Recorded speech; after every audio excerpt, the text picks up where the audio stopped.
Hello everyone, how are you doing? This is MD Tech here for another quick tutorial. In today's tutorial, I'm going to show you how to turn on and enable presenter view on your Microsoft PowerPoint presentation. So this should hopefully be a pretty straightforward process here, guys. And without further ado, let's go ahead and jump straight into it. So what you have to do is open up your PowerPoint presentation and select the slideshow tab at the top.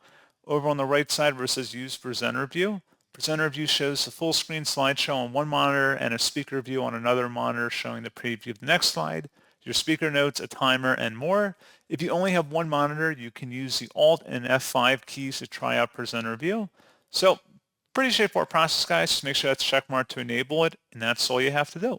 So pretty straightforward process, and as always, thank you for watching. I do hope that was able to help you out, and I do look forward to catching you all in the next tutorial. Goodbye.